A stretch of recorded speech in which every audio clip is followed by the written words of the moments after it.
Buenos días, esta es mi 52ª presentación. Bienvenidos. En todas las demás hemos estado presentando la doctrina de lo uno y lo múltiple y sus aplicaciones prácticas. Vamos a meternos ahora con una pregunta del pasado. Me llamó la atención una revista acerca de por qué los pterodáctilos tienen la cabeza tan grande, y creo que la teoría de lo uno y lo múltiple puede tener una respuesta. Ya la hemos revisado mucho y se mete con la herencia del hábito. La revista esta no tiene una respuesta clara y creo que usar las teorías de Darwin podría aclarar la pregunta. Darwin decía que todo hábito es hereditario y que nada se podía heredar o instalar que no fuera útil a la supervivencia del animal. Ahora, si era útil a la supervivencia del animal y el hábito era hereditario, entonces se prolongaba a lo largo de las generaciones. Los pterodáctilos fueron una gran familia que duró muchos millones de años, y el hecho de que no se explique una cosa de los pterodáctilos, vale la pena ver qué teoría sí la puede resolver, porque vivieron millones de años, cientos de millones de años, 162 millones de años, y si no sabemos por cómo le hicieron, creo que es una laguna muy grande en nuestras teorías. Miren, esta revista es de noviembre del 2018 y el artículo principal son pterosaurios, gigantes del cielo. Dice ahí: fueron las criaturas más grandes que hayan volado, un prodigio evolutivo y un desafío para los especialistas. Vean el animal, vean la longitud del cuello hasta el pico, vean la longitud del cuerpo. Más o menos la longitud del cuerpo no pasa de ser, o sea, por el centro, un cuarto de lo que es la longitud del cuello. El artículo está escrito por un Richard Conniff y dice: son los animales más grandes, siniestros y estrafalarios que jamás hayan volado. Es la anatomía de los pterosauros, francamente extraña y al parecer incongruente con la vida en tierra o en el aire. Un alumno le pregunta a Michael Habib, experto en biomecánica del Museo de la Historia Natural de Los Ángeles. El alumno dice: bueno, está bien, tenían una ala muy buena y delgada, porque Habib había dicho que lo importante era el ala fuerte. De acuerdo, el ala era muy buena, comentó un paleontólogo en una reunión con Habib, pero ¿por qué esas cabezas? Habib contesta: el cerebro era minúsculo, tenía poco peso, además de que los huesos eran huecos, pero sí, sus cráneos estaban adornados con crestas y quillas y unas fauces enormes que al abrirse alcanzaban proporciones absurdas y hasta estúpidas. Por eso hago mi hipótesis de el gran lobo malo. Una cabeza grande te confiere una boca grande, la cual sirve para comer muchas cosas, y una cabeza grande es útil para exhibiciones sexuales. Los pterosaurios eran cabezas voladoras, gigantes y asesinas. No sé si ustedes notan, pero a mí me parece que Habib se está yendo por la tangente, así se dice. Es decir, él es experto en biomecánica. Si tenían unas cabezas grandotas, lo importante es saber cómo demonios esas cabezas volaban. Y sin embargo, él se sale por la tangente y dice: por eso hago mi hipótesis del gran lobo malo. Una cabeza grande te confiere una boca grande, la cual sirve para comer muchas cosas. Y una cabeza grande es útil para exhibiciones sexuales. Los pterosaurios eran cabezas voladoras gigantes y asesinas. Pero él es experto en biomecánica. Lo importante para él, o debería ser para él, aclarar por qué esas cabezotas volaban. Los pterosaurios, entre los cuales están los pterodáctilos, fueron una de las especies más exitosas del planeta. Miren nada más, disculpen los medios tan primitivos de mis presentaciones, pero no tengo más. La especie se inicia hace 228 millones de años y se extingue con el resto de los dinosaurios. Esta revista dice 66, yo tenía entendido que 65, cuando el meteorito chocó la Tierra, millones de años. Así que vivieron la friolera de 162 millones de años. Una especie tan exitosa no pudo haber nacido producción casual, ni mutación casual, ni otras explicaciones. Creo que una especie tan exitosa merece una explicación igual de buena. Si el experto en biomecánica no puede hacerla, pues entonces me toca a mí. Disculpen, pero yo soy experto en Darwin. Entonces, vean ustedes que se inicia hace 200 millones de años y el cuello no es grande y el ala no es grande. Hay muchas variedades. La segunda, hay grandes, hay chicos, hay insectívoros y todo, pero llegamos a esta que está coloreada allí en medio, la que tiene la cresta gigante. Vean esas alas tan gigantescas. Lo importante para volar es el ala, no el cuerpo. El ala es lo que va a permitir planear.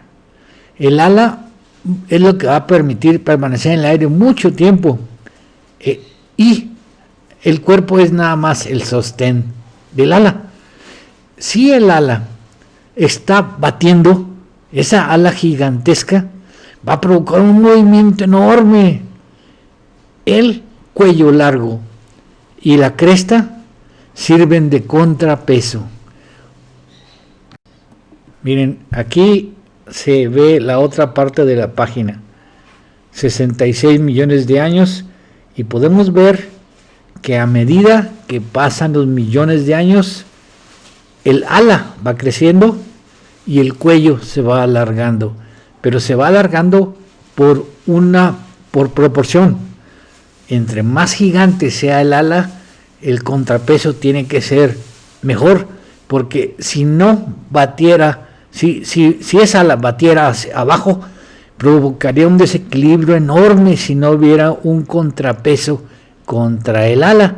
Claro que el pterosaurio no era muy digno como para ser comido. Prefiero las gallinas. Este animal tenía poca carne, pero tampoco importa el cerebro. Ya dijimos, el cerebro no tiene importancia, y que los huesos sean huecos no tiene importancia. La biodinámica es esas alas tan enormes batiendo, imagínenselo hacia abajo y hacia arriba, hacia abajo y hacia arriba, iban a mover demasiado el cuerpo y no podría el animal controlar su dirección a menos que tuviera un contrapeso.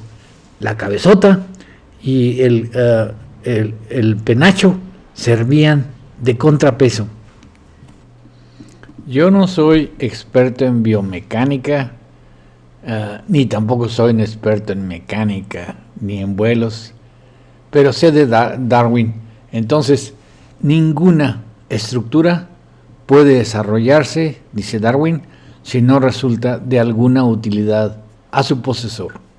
Entonces, ninguna estructura puede haberse desarrollado como un ala gigante, como una boca gigante, si esa boca no le servía para algo práctico. O sea, no nada más para comer. Una boca grande en un animal que era volador tiene primero que resolverse el problema del vuelo y luego el problema de la boca. Miren, además, no necesito ser experto en vuelo.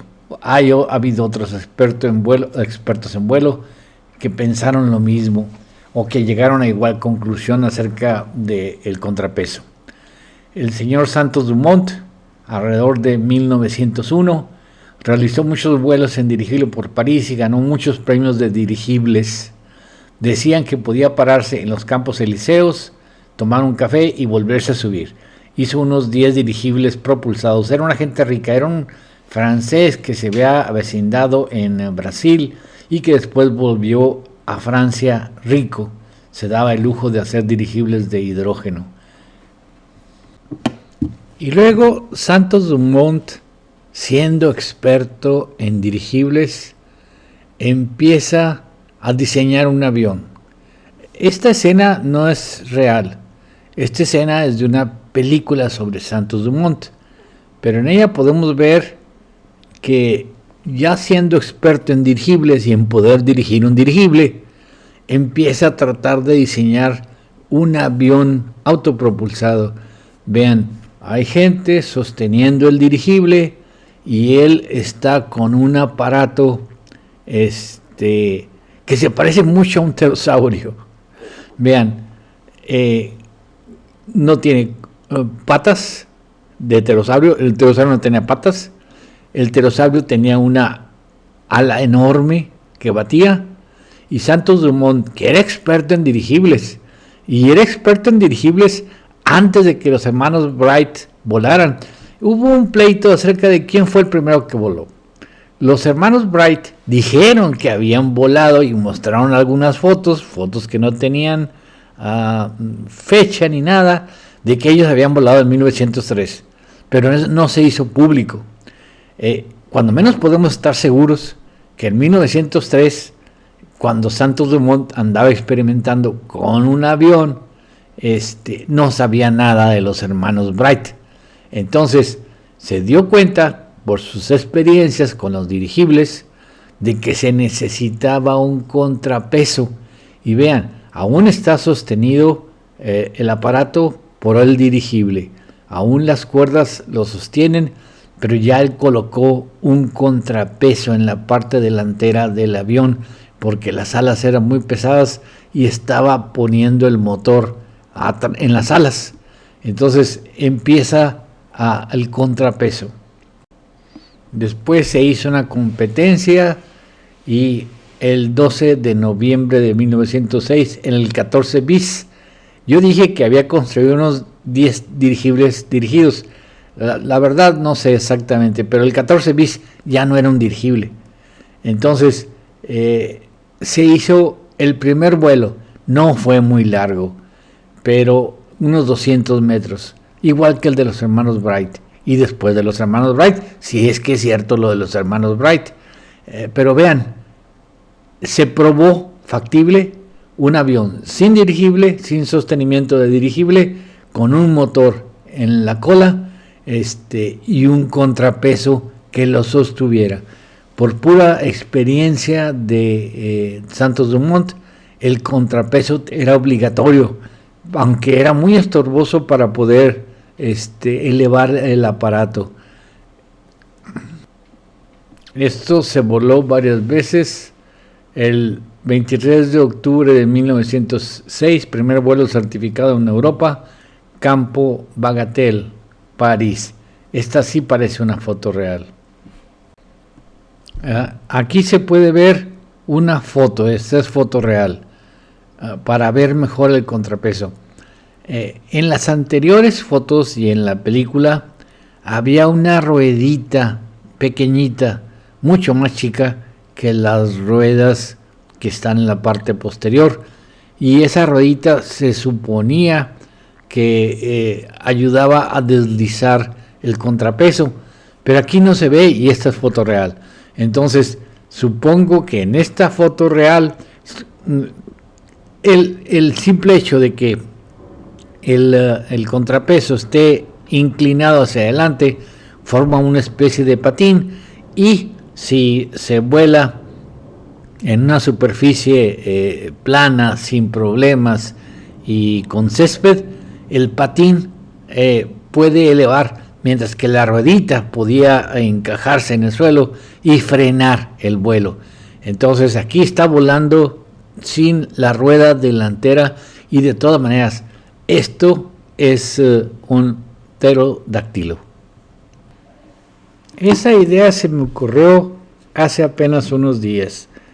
Yo, por supuesto, había leído la revista y pues me quedé con la duda, y de repente estaba viendo un video de unos flamingos volar.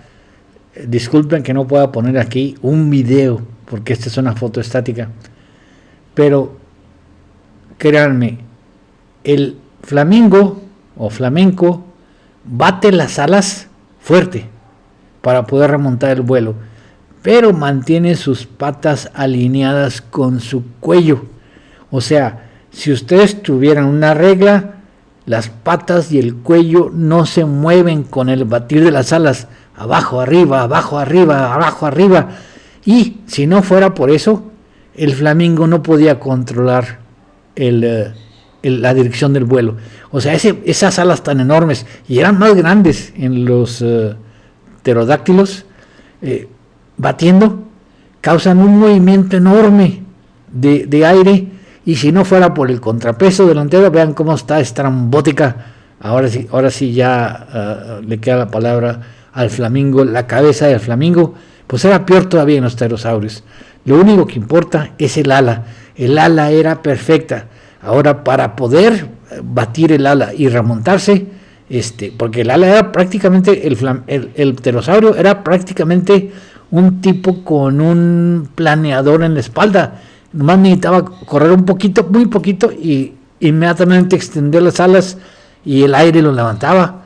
Entonces, una vez en el aire, las alas hacían todo, pero la cabeza, la pesadez de la cabeza era la que controlaba el vuelo. Aquí vemos 3 flamingos volando.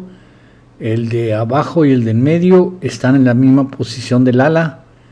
El de arriba está con el ala batiendo para arriba, regresándose, y ligeramente encorva el cuello y separa las patas para volver, cuando baten las alas hacia abajo, a la posición rígida de aguantar el golpe. La evolución, dice Darwin, es a aquellas especies que se han adaptado. Nada más la adaptación al ambiente provoca la evolución. Cuando hay cambio de circunstancias, cambio de medios, el ave se adapta o muere. Y si se encuentra algún tipo de adaptación a otro medio, también el ave se adapta o no se propaga. En el flamenco tenemos unas patas largas que no tenía el pterodáctilo. Esas patas largas le sirven porque aparte ya se hizo una ave que filtra microorganismos de las aguas salobres. Los microorganismos sirven tiene un pico especial para filtrarlos y sirve para comer. Entonces, en esas aguas salobres, las patas largas son indispensables, y como ya tiene patas largas, no puede tener un cuello demasiado pesado. O sea, el cuello podrá estar largo, pero no puede tener una cabeza demasiado pesada, porque entonces sí la desequilibra. Aparte de que las alas del flamenco son más chicas en proporción al cuerpo que las alas del pterosaurio. Los pterosaurios y pterodáctilos tenían alas gigantescas, prácticamente de esos paracaídas que se llaman parapentes. Entonces el cuello ya es muy largo, y es largo en el flamingo porque necesita agacharlo hasta el nivel de las patas, donde va a comer, y no puede soportar una cabeza tan pesada. Eso es lo más que puede pesar. Y como vemos, las patas y el cuello, cuando el ala impulsa hacia abajo, es lo que estabiliza al animal, si no perdería el control. Un pterodáctilo tenía que tener suficiente superficie alar para nada más necesitar volar como un parapente. Abría las alas, no tenía que correr, no tenía que batir, nada. Si vivía junto al mar, en colonias, nada más abría las alas y con eso se levantaba. En Brasil se encontraron muchos pterodáctilos juntos. Esto no hubiera podido ser si hubieran vivido en las montañas, como el buitre que siempre anida en lo alto para poder despegar cuando calienta el sol. Esto no. Esto tienen que haber sido colonias para poder quedar enterradas juntas de animales que vivían en lo plano, como las gaviotas. O sea, colonias de pterodáctilos que nada más abrían las alas y alzaban el vuelo. No tenían que andar caminando ni nada. Así que su vida era muy parecida a las gaviotas, pero el ala es muy distinta. Las gaviotas necesitan batir alas para elevarse y él solo necesitaba desplegarlas. Vean el tamaño del ala. Si la comparan con una gaviota o un albatros, que es el ave más volante del mundo, el ala es muy distinta, porque el ala de la gaviota o del albatros parte del cuerpo y aún tiene patas y colas, mientras que el ala del pterosaurio se parece más bien a un parapente o un paracaídas. Parte del extremo del ala, que era muy grande. Miren, ahí se ve recogida el ala, pero el ala llegaba hasta las patas traseras, entonces era más bien un ala para captar el aire, eran mucho más anchas que las de un albatros. Miren, este es el albatros, el ave mejor voladora que existe ahora. Noten la diferencia. O sea, el ala realmente, y eso que el cuerpo es grande, el cuerpo es mucho más grande que el cuerpo del pterosaurio, y el cuello es mucho más grueso que el cuerpo del pterosaurio. Tiene una ala pequeña, larga, sí, pero pequeña. Pero vean la flecha amarilla. Ahí es donde empieza la última falange, o sea, el último dedo que en el pterosaurio se va a mover. Donde está la flecha amarilla, a partir de ahí hasta la punta, el pterosaurio lo tenía mucho más grande. Era mucho más grande el dedo hasta la punta. Y luego hacia atrás, el ala del pterosaurio no se acababa ahí donde se acaba con la gaviota, sino que se extendía hasta las patas. Entonces la superficie alar era mucho más grande y no necesitaba batir el vuelo. Si vemos los mismos puntos, o sea, dónde nace el dedo, que es extra, y dónde termina, vemos que a partir del dedo extra y a partir de la terminación del ala, es mucho mayor en el pterodáctilo que en el albatros. Y además, no termina ahí donde termina en el albatros, en medio del cuerpo, sino que termina en el borde del ala. Si incluso podemos suponer, porque aquí no podemos saber, si había también, como la hay en los Galopithecus, membrana entre las patas, ahí tenemos otra superficie más que estaría cubierta. O sea, ahí donde está la flecha verde, ahí podía haber membrana y entonces actuaba mejor como un captador de corriente de aire. Dice ahí, notas el dedo alargado que extendía el ala y notas hasta dónde la extendía, hasta las patas. O sea, la captura de aire es más eficiente. Creo que aquí se puede ver mejor lo que digo. Está el ala del pterodáctilo y la gaviota y un humano. Entonces, el hueso verde es el brazo. El hueso azul es el antebrazo, lo que serían el radio y el cúbito, que pueden estar o no funcionados, no sé.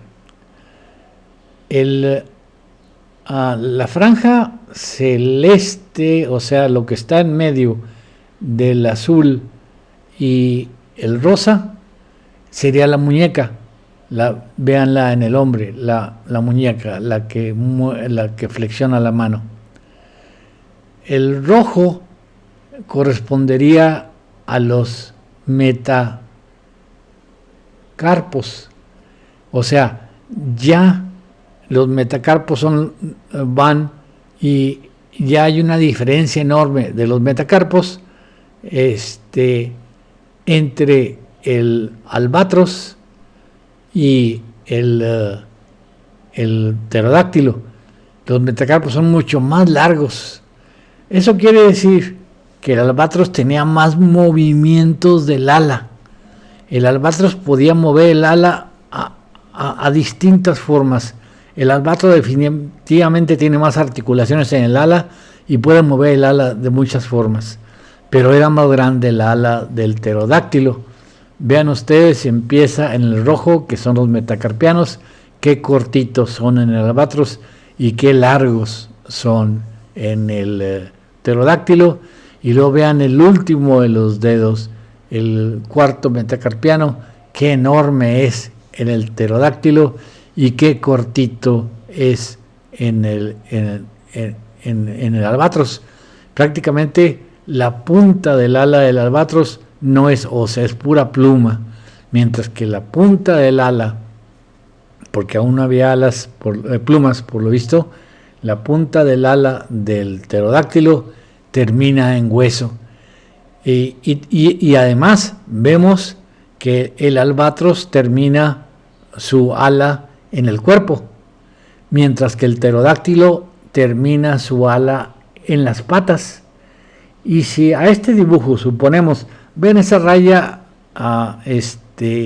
roja, se supone que ahí podía estar, como en el Galeopithecus, una membrana. Entonces la función del ala del pterodáctilo para captar aire y alzarse como si fuera un parapente es muy superior al del albatros, o sea, para un vuelo pasivo que no necesita muchos músculos para subir. Tal vez el albatros sí necesita muchos músculos para aletear y subir, pero el pterodáctilo no, tiene poca musculatura, no sería muy bueno como platillo, pero puede volar pasivamente como si fuera un parapente, alzarse, maniobrar, y todo a base de, sin necesidad, a pesar de parecer estrambótico, sin necesidad de agitar mucho las alas, pero cuando agita un ala de esas tan grande, tiene que tener un contrapeso, porque un movimiento de esas alas tan grande lo desadaptaría, lo tumbaría si no hubiera un contrapeso. Esta diapositiva ya la habíamos presentado, una frase de Darwin: órganos que han sido desarrollados por una función adoptan una nueva. La naturaleza es pródiga en improvisar, pero muy avara en nuevas creaciones. La ardilla voladora a la izquierda, el Galeopithecus, son planeadores. Ellos todavía no mueven las alas, pero sin embargo vean al Galeopithecus, tiene membrana por todo lado para ser planeador. No necesitan volar. En realidad son animales arborícolas, no tienen los hábitos del pterosaurio, nada más se están transportando de un árbol a otro, pero la membrana puede extenderse por todos lados. Dice Darwin, no se crean nuevos órganos, sino que se le dan nuevos usos a los viejos. Es el uso el que dirige los cambios, pero el uso debe mantenerse fijo por generaciones. El pterodáctilo seguramente empezó aprovechando alguna corriente de aire, tal vez planeando, pero después ya empezó a volar. Pero la diferencia de las aves, aquí podemos ver un pterodáctilo y el murciélago y un pájaro, es que las aves hacen un vuelo activo.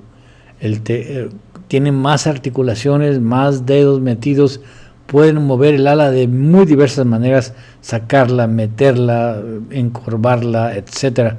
Tiene más articulaciones, mientras que el pterodáctilo, el único mecanismo que puede hacer es subir y bajar el ala.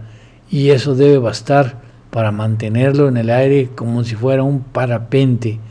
O sea, es un vuelo más pasivo que el de los aves.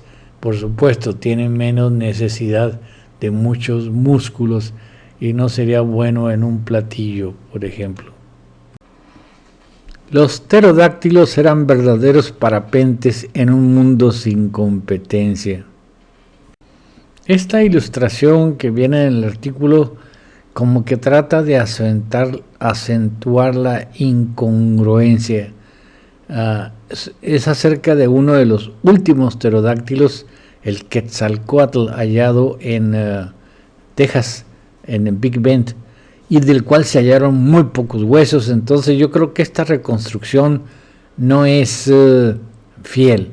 Tal vez si se hallaron huesos del pico, el tamaño del pico esté bien, pero no creo que el tamaño de las alas esté bien, y nos hace lucir a un cuate que a un animal que apenas podría caminar en el suelo, y cómo podía volar con ese enorme esa enorme cabeza, y además no tiene la membrana entre las patas, o sea, no le pusieron membrana abajo. Para mí que las alas acaban muy rápido, no está proporcionado. En cambio, si vemos unos dibujos de un esqueleto real, vemos la diferencia. O sea, vean el enorme metacarpiano y la posible unión de los abajo del pliegue, todavía como el lemur volador, todavía tiene pliegues. Entonces los pliegues todavía pueden aumentarse y el ala puede extenderse. Y esa misma diapositiva nos muestra, o sea, dibujo, nos muestra que el pterodáctilo no podría lucir como lo está poniendo la revista para recalcar la incongruencia. Vean, casi parece un perro cuando descansa sobre sus patas, y sin embargo tiene muy largo el último porción de dedo, y además muy extensa la membrana hasta sus patas, y posiblemente un pliegue completo abajo.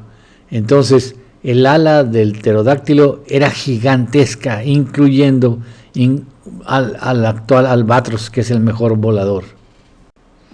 Con un ala tan eficiente, una vez en vuelo, se podía dar el lujo de todo tipo de mandíbulas. Este dibujo parece hacerle un poco más de justicia al pterodáctilo, aunque lo pone en una rama. Yo no creo que necesitara estar en una rama para lanzarse. Y a veces lo dibujan colgado de una rama. Nomás imagínense un animal de varias toneladas colgado de una rama. Bueno, pero también hubo pterodáctilos muy pequeñitos. Es posible que algunos tuvieran hábitos, los pequeñitos, como tiene el vampiro de noche, un murciélago frugífero del Asia, de estar colgado. Sí está, tal vez, pero los grandes no, tienen que ser terrestres.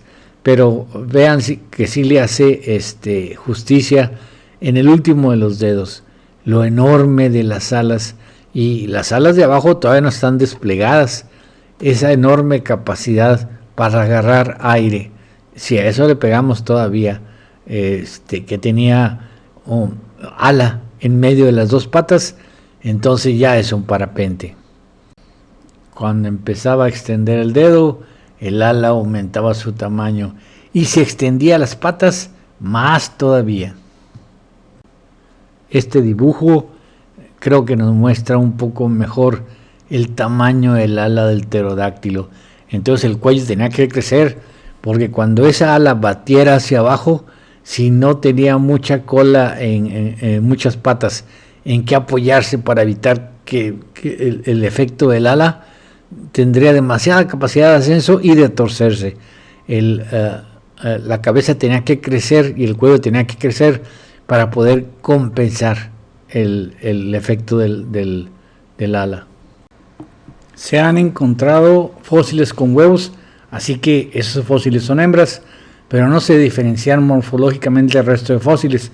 Por lo tanto, la cabeza no es un signo sexual secundario, es totalmente utilitaria. Y estas diferencias en cuernos son debidos a fines utilitarios para equilibrar el peso con la capacidad del ala. Sí pudo haber caracteres sexuales secundarios como el color o algún adorno pequeño, pero no grandes diferencias morfológicas sexuales. Los picos pueden haber variado, pero todos de acuerdo con la selección natural, no la selección sexual.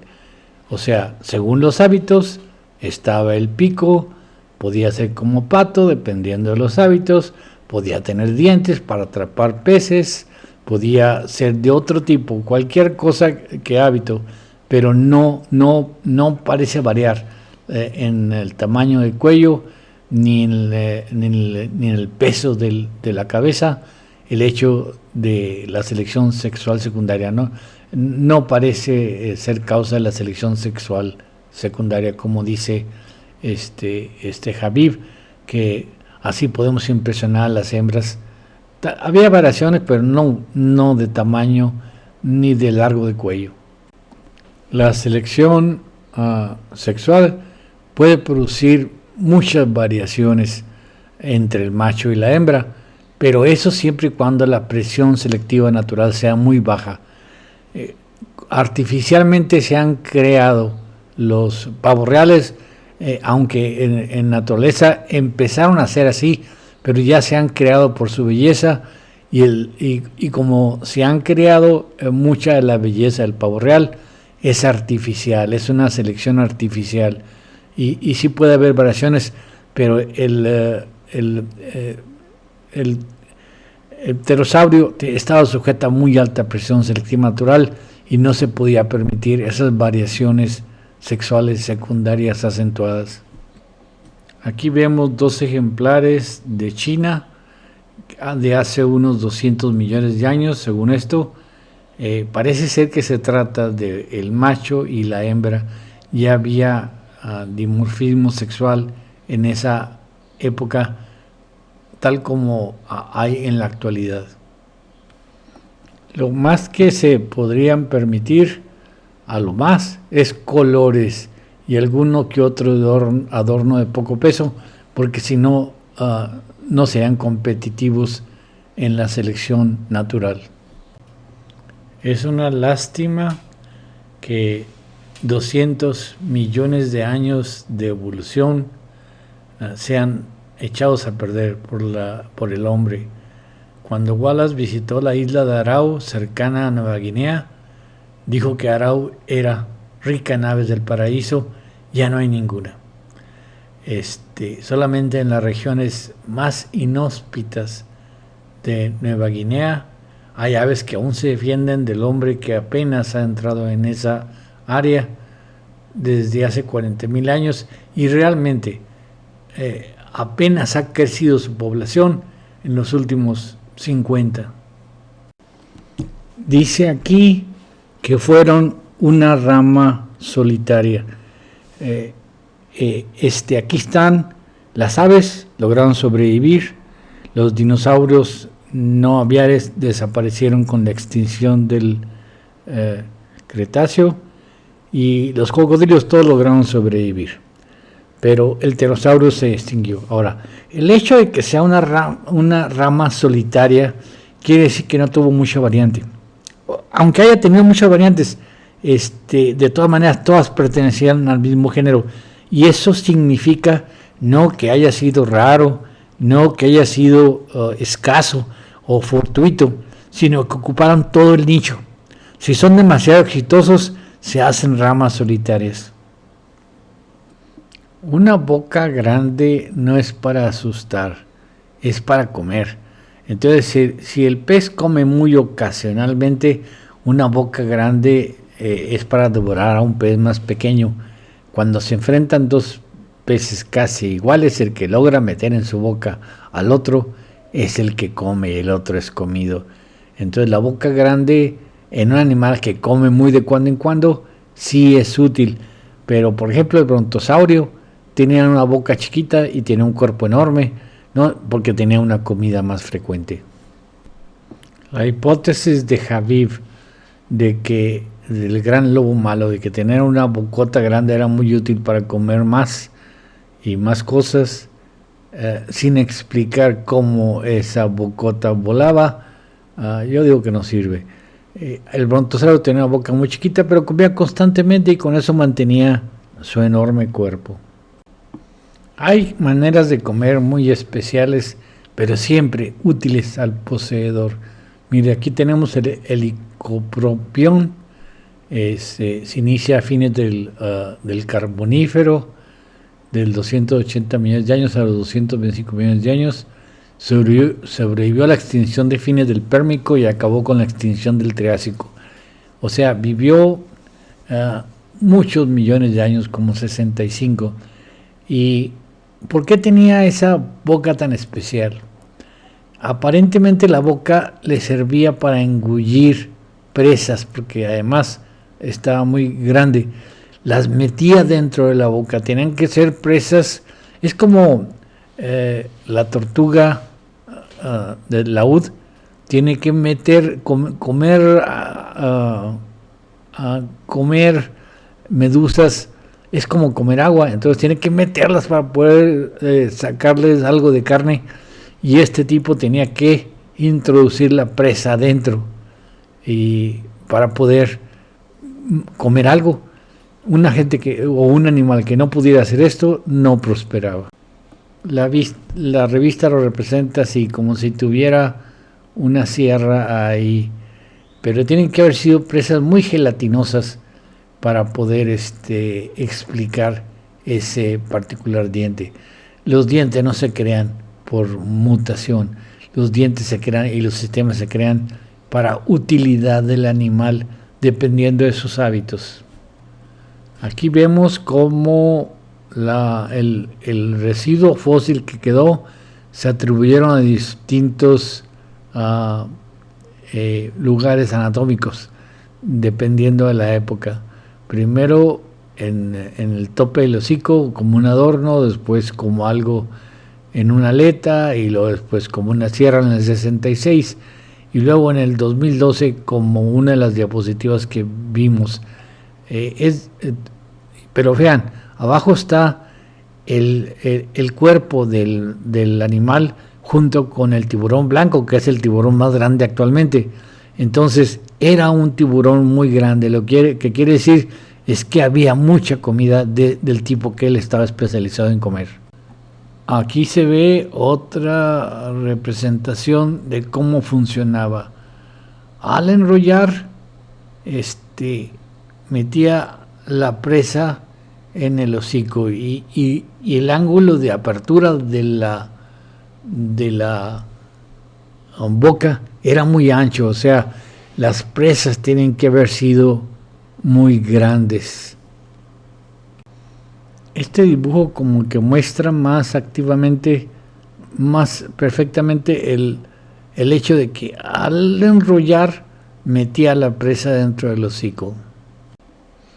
Esta es la tortuga laúd. Aquí la anuncian como la boca más aterradora del reino animal. Y el hombre la está extinguiendo. Mala suerte, porque la tortuga laúd es especialista en comer medusas. Se acaban ustedes la tortuga laúd con el pretexto de primero la gente, o no. No, todos somos animales. Todos somos primero. No hay ningún ser que no deba ser respetado.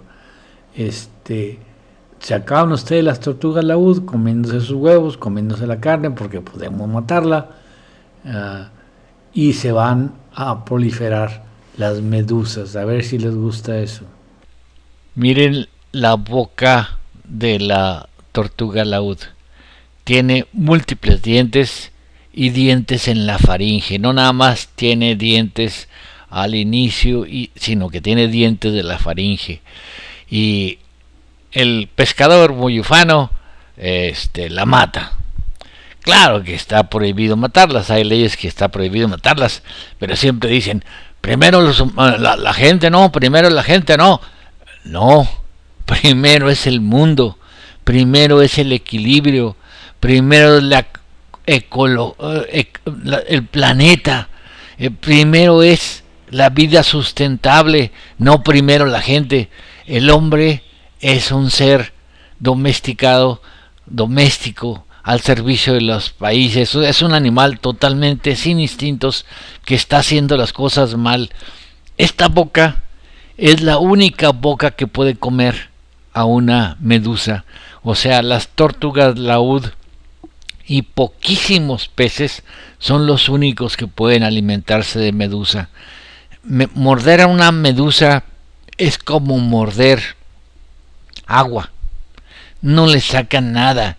O sea, el chiste es, la medusa puede regenerar lo que sea. Ustedes la muerden, ella se va a regenerar y pierde nada más una masa de agua. Se necesita engullir a la medusa, meterla dentro de la medusa, y los dientes de la tortuga laúd están hechas para agarrar la medusa e irla metiendo completamente sin desmenuzarla. Los dientes más chiquitos delanteros la meten y los dientes traseros la muelen, y a veces la meten dentro, la regurgitan para sacarle el agua. O sea, estamos matando a un especialista, la tortuga laúd, que tiene cerca de 300 millones de años comiendo medusas. Es la única que nos libera, y otros peces también, que también tienen igual de dientes increíbles, que nos libera de esos parásitos que se están acabando con la pesca. O sea, donde entra una medusa, la medusa se reproduce por cantidades industriales. La medusa acaba la pesca no porque acabe los peces, aunque podría, no porque acabe los peces definitivamente, sino porque acaba con la comida de los peces, y nosotros estamos acabando con los únicos especialistas en comer medusas, y no saben a lo que nos estamos metiendo. Hay un dilema en las redes de video sobre tiranosaurios. Hay un video que se llama ¿para qué le servían las manos tan pequeñas al T-Rex? No le servían para nada, no tenían por qué servirle para nada. Le sirvieron a otro dinosaurio, pero en él ya estaban en proceso de atrofia. Es el uso y desuso de Darwin. Si no se usan, se atrofian, son restos vestigiales. Hay animales como el espinosaurio, que fueron anteriores al T-Rex, de 112 millones de años al 97, que tenían incluso mayor peso que él y que sí usaban los brazos. Pero vean la cabeza. La cabeza era pequeña. En esos dinosaurios los brazos aún eran funcionales. El hocico, sin embargo, de ellos era más parecido a un cocodrilo, o sea, no tenía la mordida del T-Rex. La mordida y la cabeza y el cuello tan fuerte hacía a las manos inútiles y empezaron un proceso de atrofia. Si este tipo de presas es las que había, entonces las garras no le servían de mucho. En cambio, la capacidad de mordida se volvía vital. Prácticamente el dinosaurio T-Rex era una mole de dientes. Con esa cabeza tan grande que podía propinar un golpe terrible, y un cuello tan poderoso que podía devorar, ¿para qué necesitaba garras? Entonces estuvieron atrofiando. ¿Sabían que posiblemente nuestro monstruo tenía plumas? Solo quiero aprovechar la oportunidad para mejorar este esquema. Dijimos que los atributos del elemento más simple posible, la explicación está en otro lado, son los de la derecha. Esa es una deducción. A partir de lo conocido, se avanza hacia lo desconocido. Y lo de la izquierda, parten de nada se crea ni destruye. Eso está en el Parménides y en Lucrecio. Entonces, es un hecho. Y entonces tenemos que hacer una inducción. A partir de lo desconocido, se avanza hacia lo conocido. Miren, ya por ser ya esta de mis últimas presentaciones, quisiera extender una invitación a todos aquellos que quieran preservar este conocimiento que se extiende desde hace más de 5,000 años. Al que le interese, yo propondré el nombre de formar parte de la Sociedad Filosófica Parmenidiana, ya que el platonismo está muy desgastado. Al que le interese, puede mandarme un mail. Todos los puestos están abiertos, incluyendo el de presidente. Nada más quiero gente que quiera continuar este esfuerzo y que esto no acabe cuando yo acabe. Gracias.